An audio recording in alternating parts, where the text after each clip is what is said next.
रोज नई और मजेदार कहानियों के लिए हमारे चैनल को अभी सब्सक्राइब कीजिए। बरगदपुर गांव की चौपाल पर आज असामान्य हलचल थी। गांव का प्रधान भैरव सिंह गुस्से से कांप रहा था, क्योंकि एक लड़की ने शहर जाकर कंप्यूटर सीखने की इच्छा जताई थी। गांव के लोग गोल घेरा बनाकर खड़े थे और बीच में खड़े उस लड़की के पिता की आंखें डर से झुकी हुई थीं। अरे भैया, देखो तो जरा इसकी बेटी की हिम्मत। शहर जाएगी, पढ़ाई करेगी, नौकरी करेगी। भैरव सिंह ने व्यंग्य से कहा। भीड़ में खुसर फुसर शुरू हो गई। एक आदमी बोला, अगर गांव की लड़कियां घर से बाहर निकलेंगी तो हमारी इज्जत का क्या होगा। दूसरा बोला, सही कह रहे हो, लड़कियों का असली घर तो ससुराल ही होता है। लड़की के पिता ने हाथ जोड़ दिए। साहब, उसे बस सिलाई कढ़ाई सीखनी थी। भैरव सिंह ने डांटते हुए कहा, ज्यादा बोलने की जरूरत नहीं है। आज से तू मेरे खेतों में काम नहीं करेगा, और जो कर्ज लिया है उसका हिसाब भी जल्दी चुकाना होगा। पूरा गांव सन्न रह गया। थोड़ी दूर एक टूटी झोपड़ी की खिड़की से अर्जुन और उसकी बहन कविता यह सब देख रहे थे। अर्जुन की मुट्ठियां भींच गईं। कविता बोली, भैया, यहां सपने देखना भी गुनाह है क्या। अर्जुन ने धीमे स्वर में कहा, प्रधान भले ही सख्त है, पर वो गांव की लड़कियों की शादी कराता है, गरीबों की मदद भी करता है। कविता ने सिर हिलाया, शादी ही लड़की की मंजिल नहीं होती भैया। तभी अचानक सड़क से तेज आवाज आई। सबकी नजर उधर मुड़ी। धूल उड़ाते हुए एक रंग बिरंगा पुराना फूड ट्रक चौपाल के सामने आकर रुक गया। ट्रक का दरवाजा खुला और पगड़ी पहने एक आदमी मुस्कुराते हुए नीचे उतरा।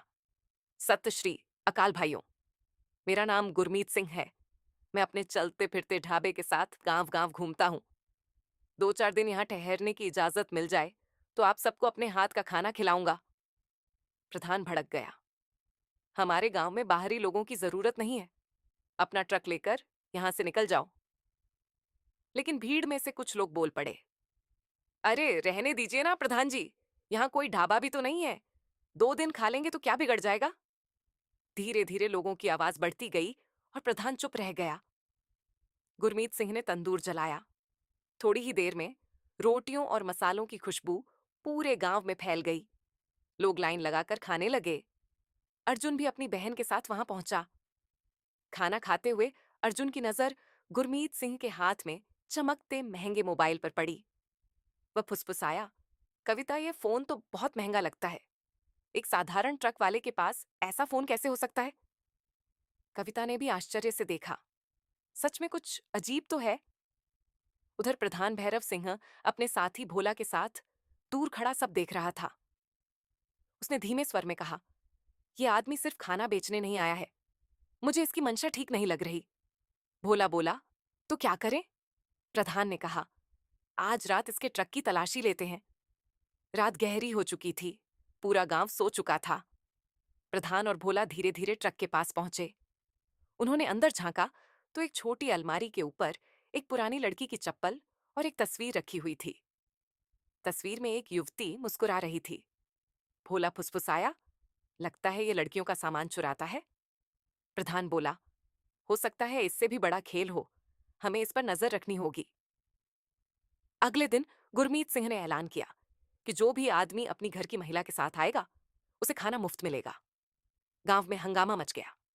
कुछ लोग हंसने लगे, कुछ नाराज हो गए। लेकिन कविता हिम्मत करके अपने भाई अर्जुन के साथ वहां पहुंच गई। गुरमीत सिंह ने मुस्कुराकर कहा, बेटा, तुम्हारी राय सबसे जरूरी है। खाना कैसा लगा। कविता पहली बार किसी अनजान आदमी से इतनी इज्जत से बात सुन रही थी। उधर प्रधान का खून खौल उठा। उसने गांव में अफवाह फैलानी शुरू कर दी। सुना है पास के गांव से एक लड़की गायब हुई है और लोगों ने ऐसा ही रंगीन ट्रक देखा था। धीरे धीरे डर फैल गया। फिर गुरमीत सिंह ने घोषणा की कि उन्हें अपने ट्रक पर एक सहायक चाहिए और वो किसी लड़की को नौकरी देंगे। गांव में तूफान आ गया। कविता ने कहा, अगर मैं ये काम करना चाहूं तो। भीड़ में शोर मच गया। एक आदमी चिल्लाया, तेरी हिम्मत कैसे हुई। अर्जुन आगे आ गया, मेरी बहन जो चाहे करेगी। आखिर कविता ट्रक में काम करने लगी। उसके आने से खाने में नई चीजें बनने लगी और ढाबा और भी लोकप्रिय हो गया।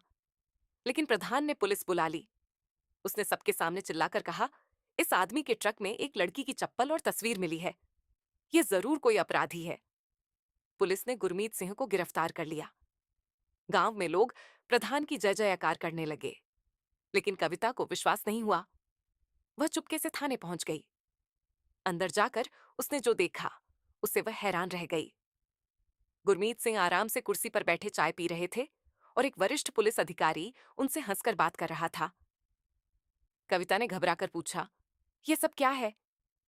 अधिकारी ने मुस्कुराकर कहा, यह गुरमीत सिंह कोई साधारण ढाबे वाला नहीं, बल्कि पुलिस विभाग के सेवानिवृत्त अधिकारी हैं।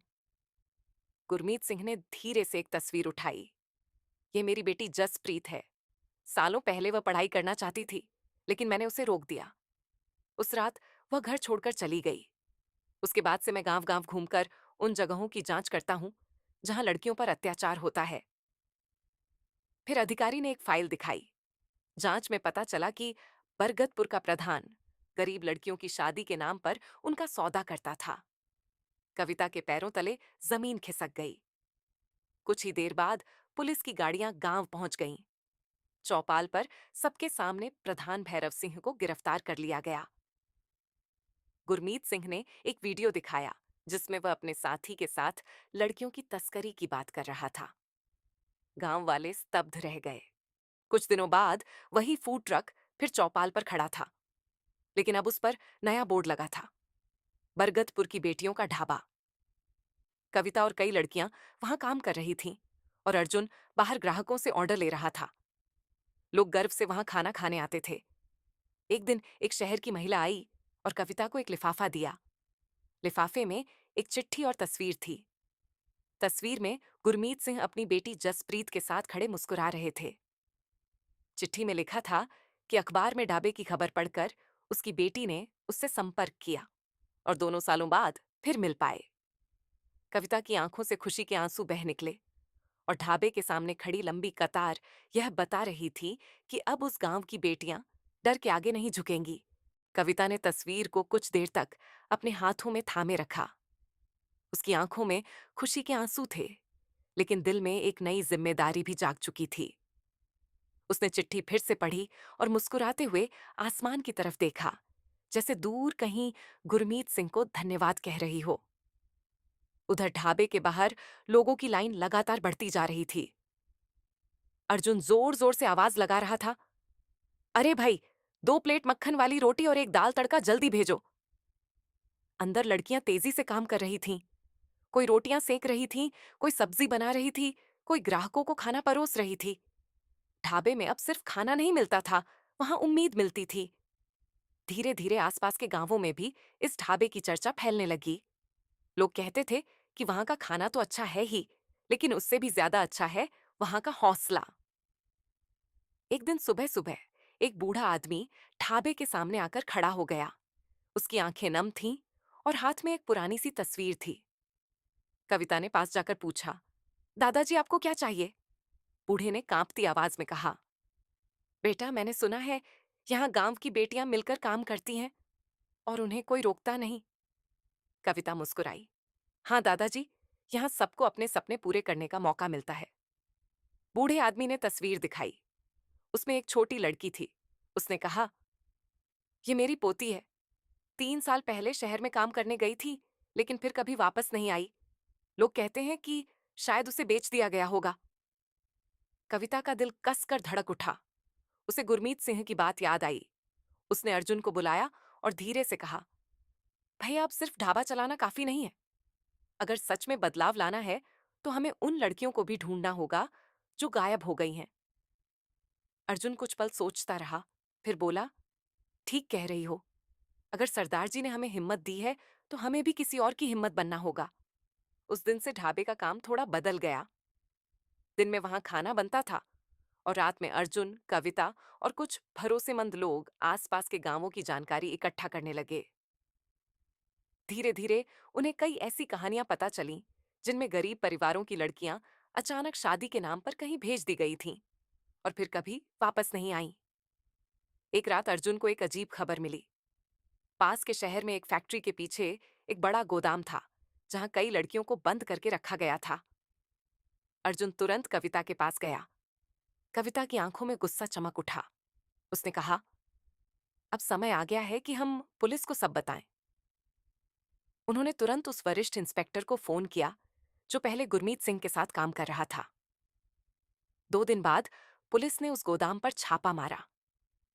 अंदर से कई डरी हुई लड़कियां मिलीं जिन्हें अलग अलग गांवों से बहला फुसलाकर लाया गया था। उनमें से एक लड़की वही थी जिसकी तस्वीर बूढ़े आदमी ने कविता को दिखाई थी। जब वह लड़की अपने दादा से मिली तो दोनों फूट फूट कर रोने लगे। ये खबर जल्दी ही पूरे इलाके में फैल गई। अब लोग सिर्फ ढाबे को खाने की जगह नहीं बल्कि उम्मीद की जगह कहने लगे। कुछ महीनों बाद जिला अधिकारी खुद उस ढाबे पर आए। उन्होंने कहा, तुम लोगों ने जो काम किया है वह सरकार भी नहीं कर पाई। उन्होंने घोषणा की कि उस ढाबे को अब एक प्रशिक्षण केंद्र भी बनाया जाएगा जहां लड़कियां खाना बनाना, सिलाई, कंप्यूटर और कई तरह के काम सीख सकेंगी। कविता की आंखों में चमक आ गई। उसे याद आया वह दिन जब चौपाल पर एक लड़की को सिर्फ सीखने की इच्छा के लिए सजा दी गई थी। अब वही गांव बदल चुका था। एक शाम ढाबा बंद होने ही वाला था कि एक सफेद कार आकर रुकी। उसमें से एक युवक उतरा और धीरे से बोला, क्या यहाँ कविता मिल सकती है? कविता बाहर आई। युवक ने मुस्कुराकर कहा, मैं जसप्रीत का भाई हूं। गुरमीत सिंह जी ने मुझे यहाँ भेजा है। कविता चौंक गई। युवक ने एक छोटा सा डिब्बा उसके हाथ में रखा और कहा, पिताजी ने कहा है कि जब बेटियां डरना छोड़ देती हैं तब दुनिया बदलना शुरू हो जाती है। कविता ने डिब्बा खोला। उसमें एक छोटी सी चाबी थी और साथ में एक नोट लिखा था। नोट में लिखा था कि यह सिर्फ एक ढाबे की चाबी नहीं बल्कि उस सपने की चाबी है जिसमें हर गांव की बेटी आजाद होकर जी सके। कविता ने ढाबे के बोर्ड की तरफ देखा जिस पर चमकते अक्षरों में लिखा था, बरगदपुर की बेटियों का ढाबा। और उस रात पहली बार उसे लगा कि यह कहानी अभी खत्म नहीं हुई है। असल में यह तो अभी शुरू हुई है।